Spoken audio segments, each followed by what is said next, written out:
El convento de San Francisco, en Orense, fue construido durante los pontificados de los obispos don Gonzalo Núñez Daza y don Gonzalo Pérez Novoa, entre los años 1311 y 1332. El edificio fue destinado a cuartel de infantería a mediados del siglo pasado, pero se conserva perfectamente restaurado un claustro bien proporcionado y de gran belleza. Las lindas arcadas ojivales, rodeadas de adornos en forma de cabezas de clavo, descansan sobre elegantes columnas gemelas.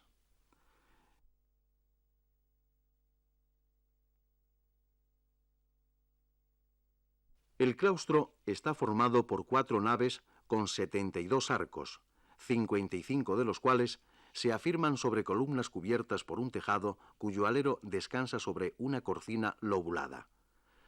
La cornisa descansa a su vez sobre canecillos de variadas y depuradas tallas. La flora reproducida en sus capiteles es indígena y muy profusa, y en los historiados, que son muchos, se hallan representadas escenas de caza, asuntos religiosos, monstruos, quimeras, alegorías y, en fin, toda la fantasía de los imagineros de finales del arte románico.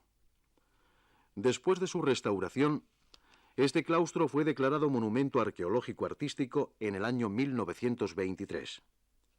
Construido en el primer tercio del siglo XIV, este claustro es el único que queda de este período en toda la provincia de Orense.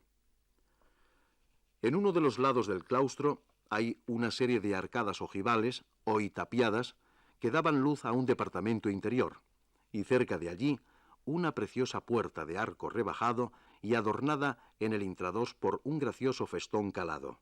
El claustro de San Francisco es un bello e inigualable monumento que es orgullo de Orense. España ha amanecido desde hace unos días bajo un blanco manto de nieve. Edificios, monumentos y carreteras se encuentran adornados con tan decorativo elemento. En lo que respecta a las vías de comunicación, lo decorativo se convierte en problema, pues se interrumpe la circulación con los consiguientes retrasos de envíos y peligros para los automovilistas.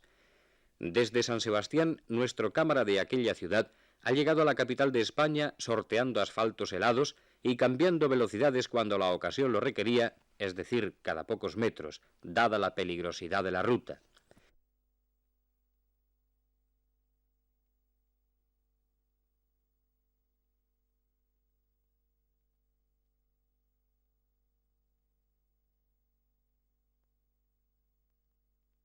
Dentro de las poblaciones, la nieve adorna árboles y los niños improvisan deportes sin necesidad de desplazarse a lugares establecidos. Pero en las carreteras, el tráfico rodado se resiente de las heladas, y la policía especializada se multiplica para atender todas las llamadas de los viajeros que se encuentran en dificultades o simplemente ayudando a colocar cadenas en las ruedas de los coches allí donde el espesor de la nieve convierte en imprescindible su uso, como en el caso de nuestros corresponsales.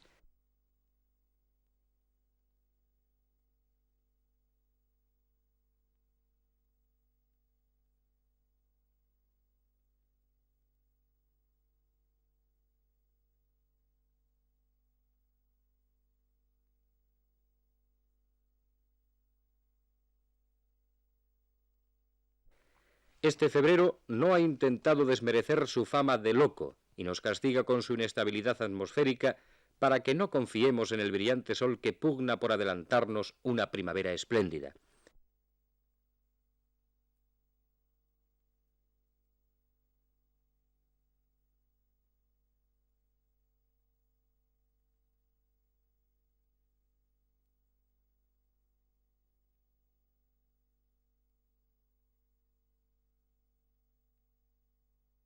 Esperemos que los elementos se pongan de acuerdo para que por lo menos podamos viajar con tranquilidad, sin peligro de resbalones ni excesivos encuentros con los escasos árboles que quedan en las carreteras, porque la verdad, somos amigos de las presentaciones formales.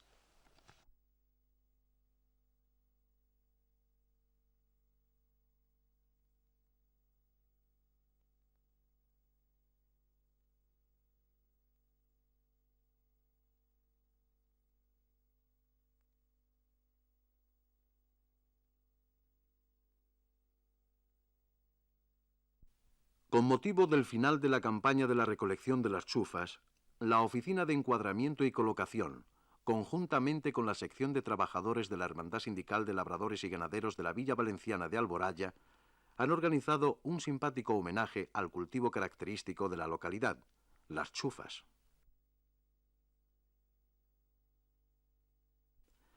Este producto es la materia prima que sirve para elaborar la horchata, el refresco de fama mundial considerado por algunos expertos como el mejor de todos por la naturaleza de su elaboración, donde intervienen productos naturales de óptima calidad.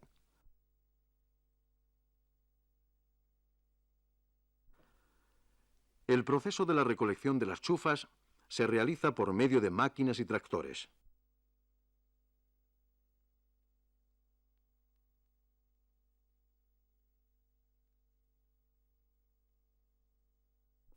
Las chufas, extraídas de la tierra, se envían a lavaderos especiales con el fin de proceder a su absoluta limpieza.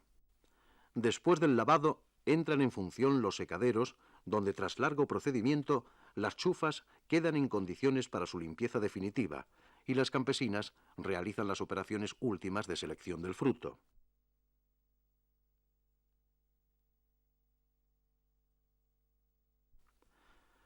Gran parte de las chufas cosechadas en estas tierras de Alboraya se exportan a Inglaterra, Norteamérica y Marruecos. Las tierras de cultivo abarcan una extensión aproximada de 200 hectáreas con una producción de 3 millones de kilogramos, cifras ambas del balance anual.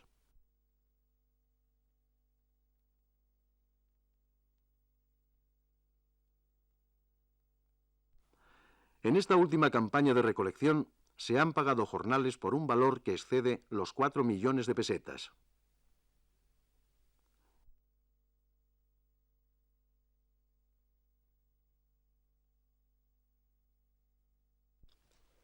Vueltas a Galicia se han dado muchas, pero en automóvil solo una y recientemente, gracias al periódico compostelano El Correo Gallego, decano de los diarios de la región, que organizó esta primera vuelta automovilística a Galicia sobre un recorrido de 1.500 kilómetros.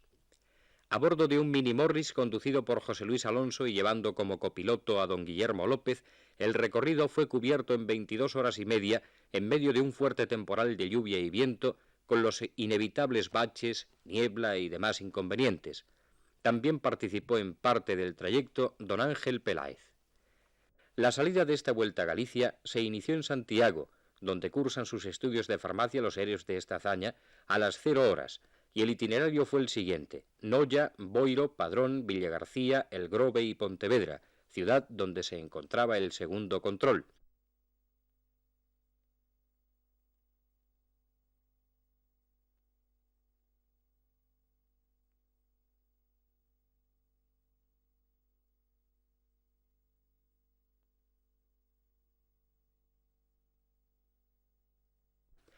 La etapa siguiente continuó a orillas de la ría camino de Cangas para bordear la península de Morrazo, dirigirse a Redondela y llegada a Vigo con parada en el tercer control. De allí a Bayona, Carballino y cuarto control en Orense para continuar a Celanova, Ginzo de Limia, Berín y La Gudiña, donde la espesa niebla no permitió circular a más de 30 kilómetros por hora, lo que originó un retraso en la llegada a Monforte de hora y media.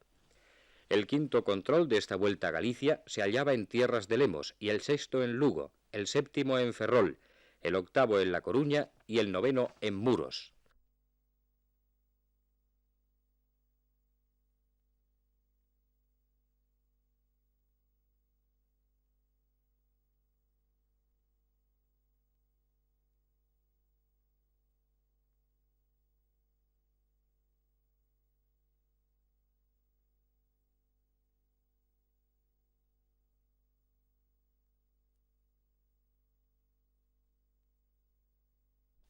En los lugares donde se encontraban situados los controles, casi todos ellos atendidos por las escuderías, los automovilistas recibieron diversos obsequios, y la llegada a Compostela estuvo a la altura de la hazaña deportiva de los señores Alonso, López y Peláez.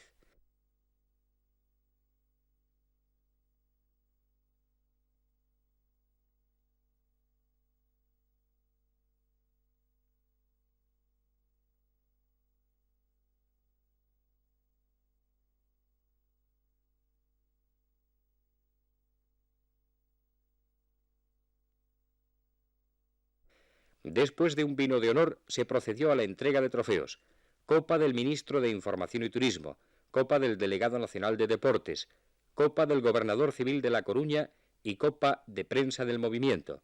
Estos premios fueron entregados por el Consejo de Administración del Correo Gallego. Esta primera prueba de recorrido por la región gallega, que tanto interés ha despertado en toda España, se realizará cada año. Para ello se constituirá en breve la escudería del Correo Gallego, que se encargará de la organización de la Vuelta Automovilística a Galicia.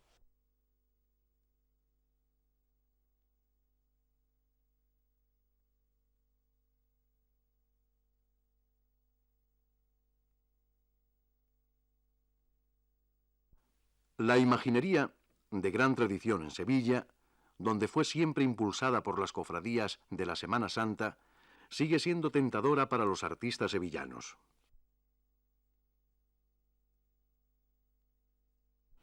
Prueba de la afirmación anterior es que Luis Álvarez Duarte, joven escultor de 20 años, está ya situado en esta faceta artística, y sus obras tienen el aliciente de formar parte en los desfiles procesionales de la Semana Santa de muchas capitales andaluzas.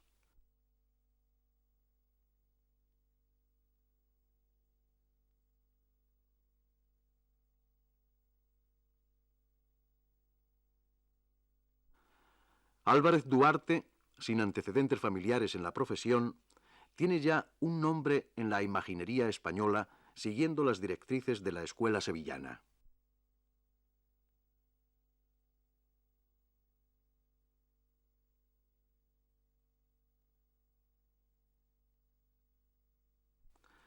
Actualmente, el joven escultor trabaja en la talla de un Cristo, un crucificado que encaja artísticamente en el barroco sevillano.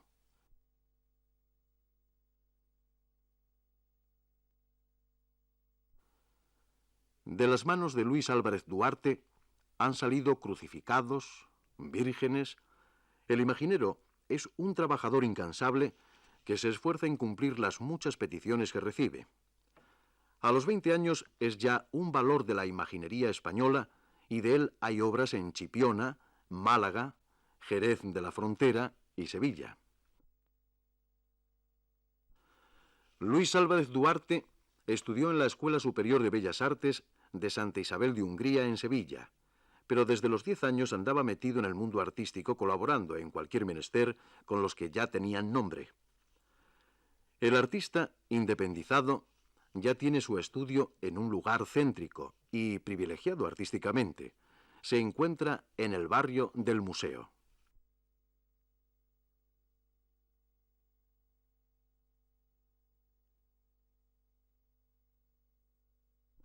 Cuando tenía 16 años, Luis Álvarez Duarte hizo esta imagen de la Virgen de Guadalupe, una dolorosa que el año pasado hizo por primera vez estación de penitencia bajo palio en la Hermandad del Cristo de las Aguas de San Bartolomé.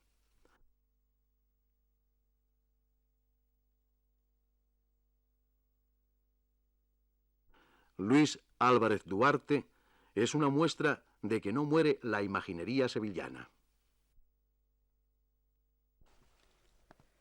En la Galería Biosca de Madrid se celebra en estos días una exposición de la obra de Rafael Zavaleta.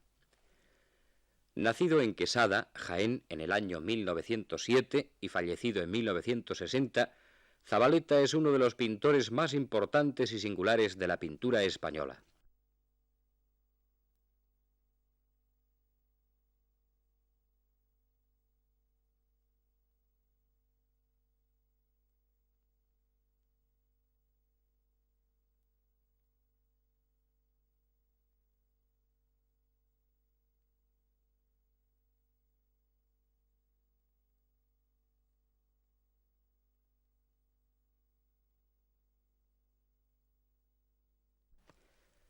Los lienzos de Zavaleta, ha dicho el crítico de arte del diario El Alcázar de Madrid, nos traen un peculiar sentido de la realidad que nos parece inexistente antes de ser expuesta por el pintor de Quesada. El paisaje es para Zavaleta telón de fondo de sus cuadros, donde los seres vivientes y las cosas cobran la primerísima importancia que les presta el pintor. Pese a sus temas, que podríamos llamar costumbristas, lo singular de Zabaleta en algunos cuadros es su captación esencial de lo momentáneo, dándole valor de perennidad.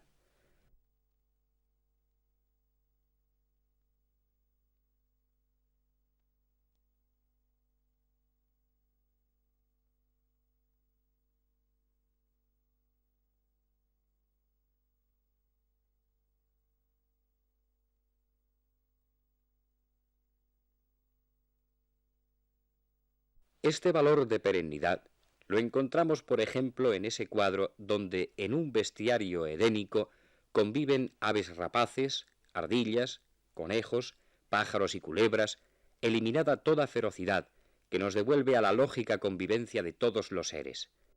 O esa especie de cesta de Navidad, ese bodegón orlado de lazos y pasamanería, que parece obligarnos a dejar las cosas buenas y a no comerlas, pues además de quedarnos sin ellas, deshacemos lo bueno.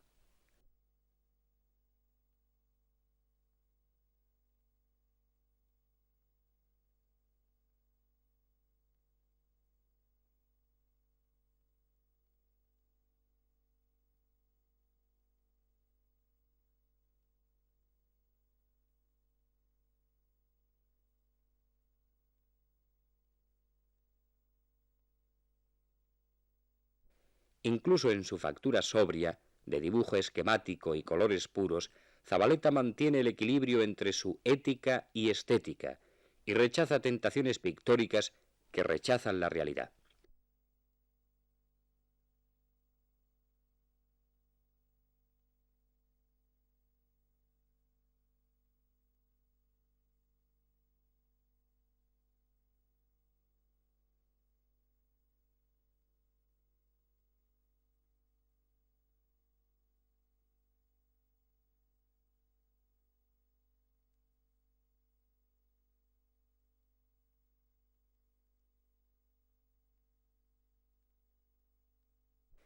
En esta exposición homenaje a Rafael Zabaleta, los seres, los objetos, parecen alentar por sí solos. Zabaleta los ha dejado donde están, como un fotógrafo que apresa el instante y lo abandona después.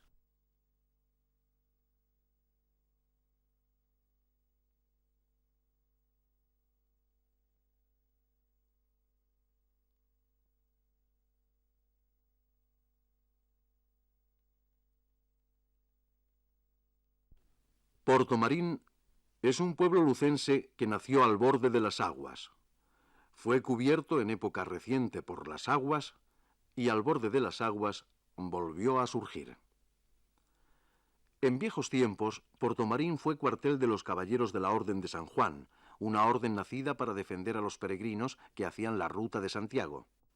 Ahora, el lugar que ocupaba el antiguo emplazamiento del pueblo ha sido cubierto por las aguas embalsadas del Miño, pero antes se desmontó piedra a piedra la iglesia fortaleza de San Juan, joya del románico del siglo XII, para ser trasladada al nuevo pueblo. Otras joyas rescatadas son el arco del homenaje, que antes era comienzo del puente, el torreón cuartel, donde había guardia armada y se cobraba peaje, y hoy es capilla jacobea, y la noble casona del ayuntamiento y el pazo de los berbetoros. Al sol de hoy se alza un nuevo pueblo con calzadas de suelo recientemente empedrado y flancos porticados, como antesala de una Compostela que también es de esta traza. Hoy, estas aguas que antaño pasaban mansas y graves son trabajo convertido en kilovatios en la central a pie de presa.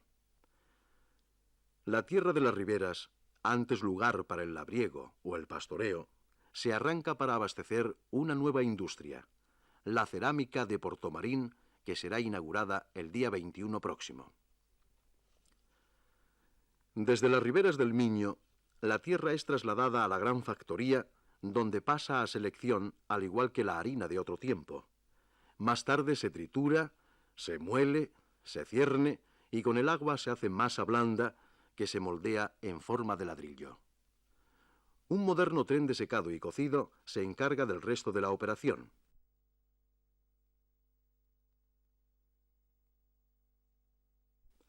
Un túnel térmico en forma de U recibe la masa por un extremo y la va secando sobre la marcha. Los puntos de calor, cada vez más altos, cuecen el barro y poco a poco va descendiendo la temperatura hasta que el ladrillo queda listo para las nuevas construcciones.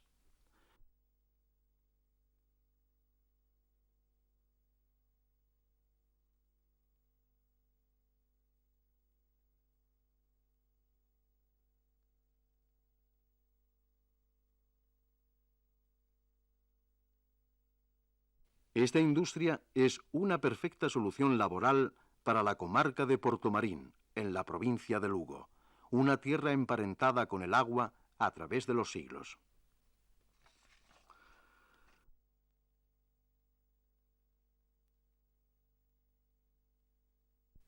El mundillo pictórico alicantino se encuentra estos días inquieto ante los insistentes rumores de que se ha localizado un cuadro de Madrazo, según unos, y de Vicente López, según otros, en una casa particular de Alicante. La realidad ha confirmado los rumores y han sido muchos los amantes del arte que se han personado en la vivienda de don Ramiro Muñoz Otero para contemplar lo que pudiera ser una joya pictórica.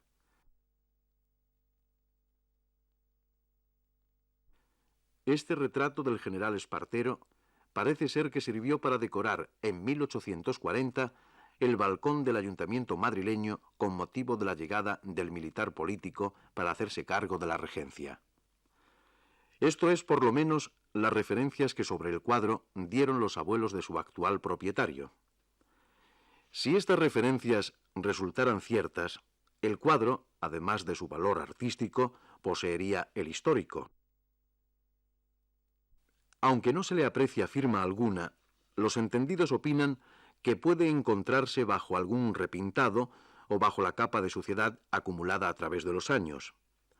Ahora bien, la mayoría estima que por su estilo puede ser atribuido a Madrazo.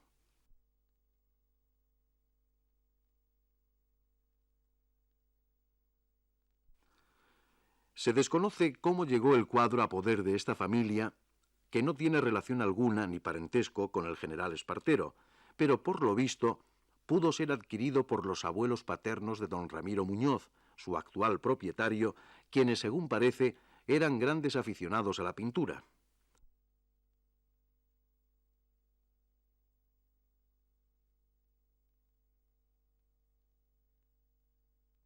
Un pintor alicantino, Fernando Soria, da como muy posible que este lienzo sea de Madrazo, pero mientras tanto se afirma que el Museo del Ejército se ha interesado por su adquisición, así como la Sala Parés de Barcelona.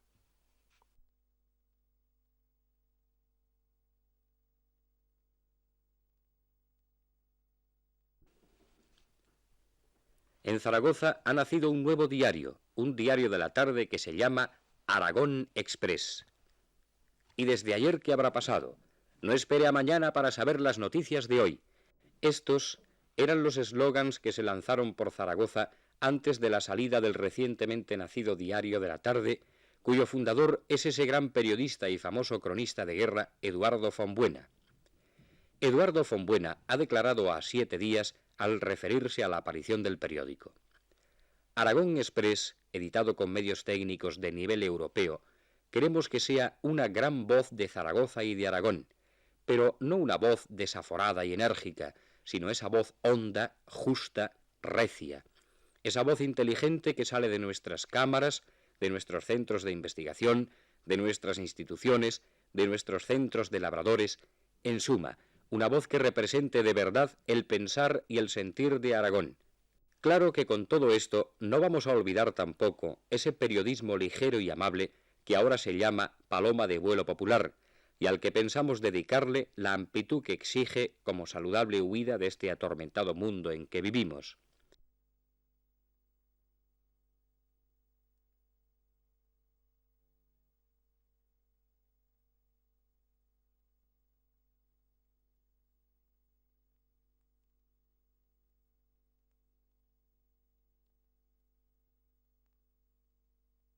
El periódico se edita por el sistema offset, por lo que aquí no queda nada de Gutenberg, no hay linotipistas ni cajistas. De las mesas de redacción y la sala de teletipos, las informaciones pasan a un cerebro electrónico que se encarga de confeccionar los textos sobre cintas magnetofónicas. Estos cerebros electrónicos recogen las órdenes concretas que se les da sobre cuerpo y tipo de letra para su composición, pasando a talleres donde se componen las páginas que, una vez terminadas, pasan a su impresión por contacto.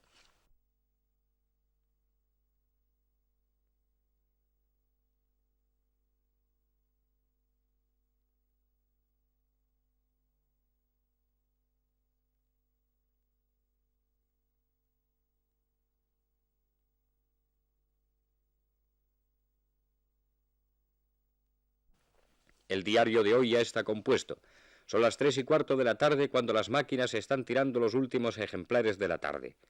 Dentro de media hora, toda Zaragoza sabrá lo que ha ocurrido en la ciudad, la provincia, la región, en definitiva, en toda España, hasta las 2 de la tarde.